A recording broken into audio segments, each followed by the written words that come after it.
Sleepwalker is his name, but there is a possibility that it actually isn't. He is part of the Sleepwalker race. They're kind of like dream police. They protect beings that are sleeping from the evil entities that want to invade their head. Sleepwalker was tracking one of these beings into the mind of Rick Sheridan, but the villain tricked him into getting trapped inside Rick's mind. Sleepwalker's story is really similar to Venom's story. Human gets attached to alien, and they have to learn to live with each other. The difference here is Sleepwalker can't separate from his host. In fact, the only time he was able to exist outside of his host was when Rick was sleeping. If Rick was awake, Sleepwalker was just kind of in the back of his mind. Rick did eventually figure out that he had an alien attached to him, and he didn't take it very well. He figured that if he never slept, the alien would never come out, and that went just as well as you think. He did eventually just pass out due to exhaustion. At a certain point, the pair come to realize that they aren't getting out of this and form a hero-host bond, and Sleepwalker is able to exist when his host is awake. Sleepwalker's powers include warp gaze. He twists and alters the shape of physical objects, including people. Thankfully, he is a good guy and refuses to do that to a person because it would cause way too much mental trauma. I think Sleepwalker should get either screen time or just even more panel time because he is a proven asset. Not only is he a great fighter, he can also enhance mental powers just by being near the person with them. That means Professor X, Jean Grey, Doctor Strange. You cannot tell me Sleepwalker wouldn't be an excellent addition to a super team. Plus, apparently, according to Rick, his voice sounds like Vincent Price, the horror star of the golden age of Hollywood and the guy who did the Thriller monologue. As you can see, I am very passionate about my guy. Now switching over to the DC hero that I will fight for day and night until I die, the Heckler. I can't even begin to explain how upset I am that his series was cancelled early. That's pain, but it ended on a cliffhanger and I was just starting to get interested, and that is double pain. The Heckler debuted in the 90s and he does have 90s comic energy to him.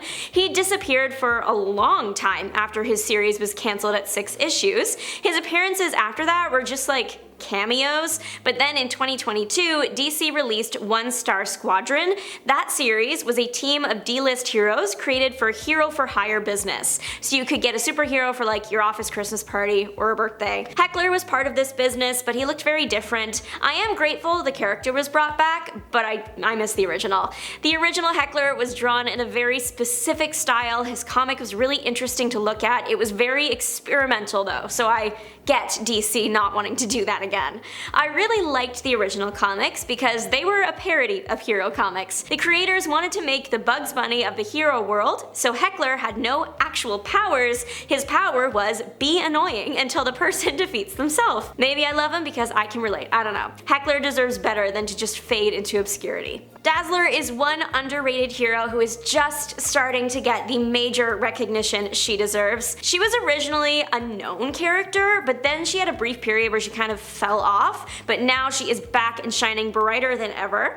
Marvel has been putting in the work on their end, putting her back in the pages and up on the screen, but I would argue a lot of Dazzler's recent mainstream fame has to do with Taylor Swift. Say what you will about Taylor Swift, but you cannot deny that her name holds power. Barely anyone outside of like nerd fandoms knew who Dazzler was, but then Taylor Swift might be playing her and suddenly Dazzler's the talk of the town, which she deserves.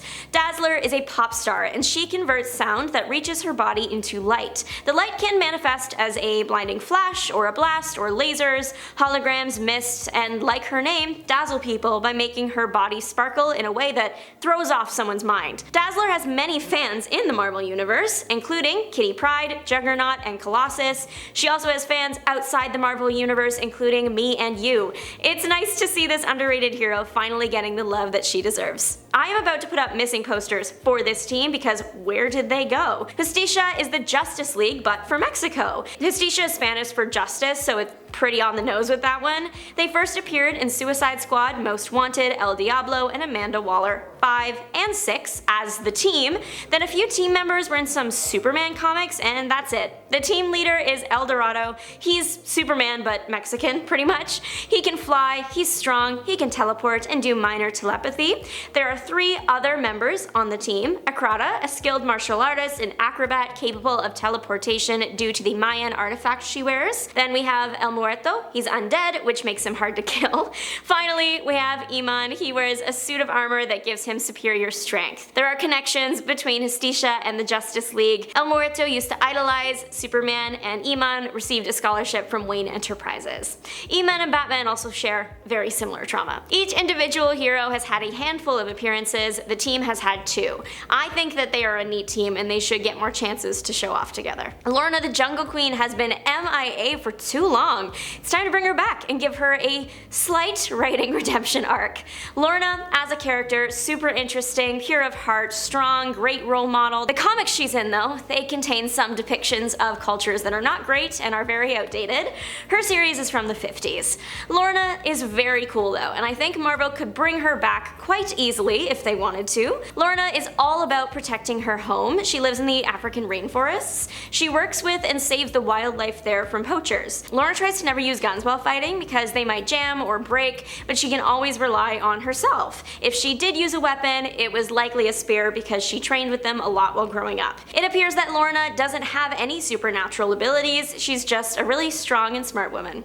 If the MCU or comics wanted to give her some spotlight, they could definitely bring her in using Wakanda, considering that both locations are in Africa. I know that Red Bee isn't everyone's favorite, but I can't get through explaining his story without laughing, and that makes him a winner in my books. Red Bee's thing is he fights using trained bees he keeps in his belt buckle.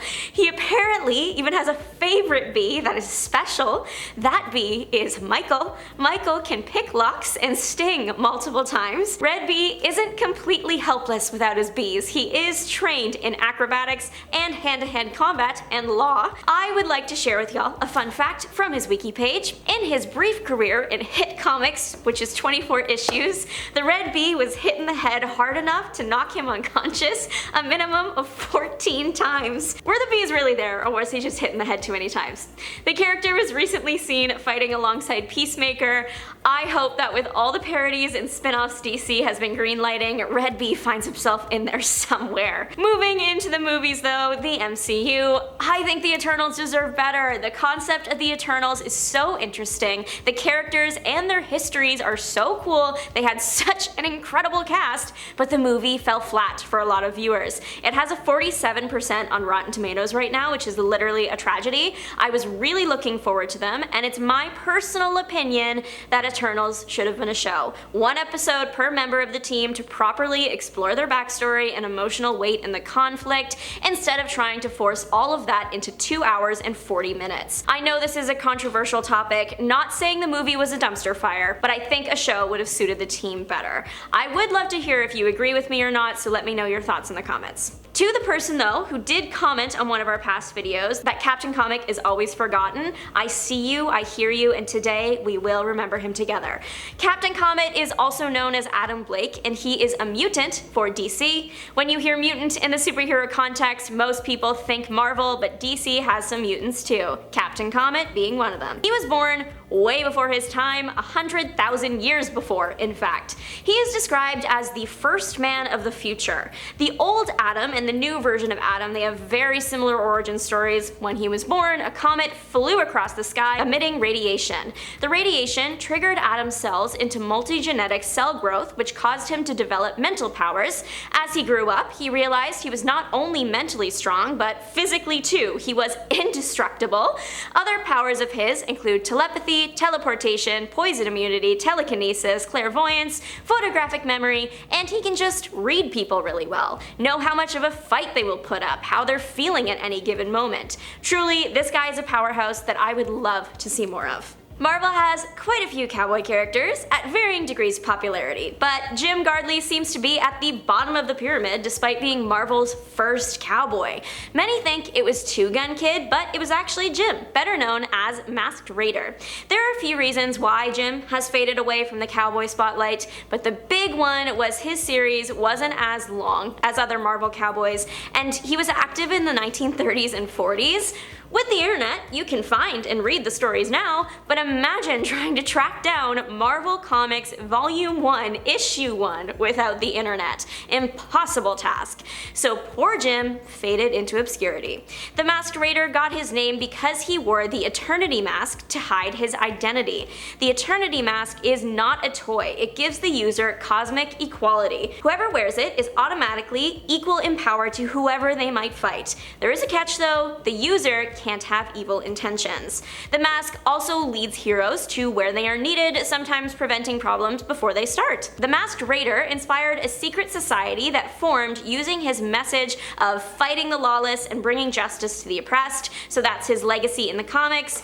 It's a shame that a character that was the first Marvel cowboy and the wielder of a pretty major magical artifact is barely remembered. I just recently discovered someone called Diamond Jack, and I haven't been able to stop thinking about him since. He sounds like one of the most powerful heroes DC has ever created, and yet they haven't really done anything with him since his short run in the 40s. Diamond Jack was once just a guy. Then he met an old magician who gave him a magical diamond capable of making its user physically strong and mentally beyond all ordinary mortals.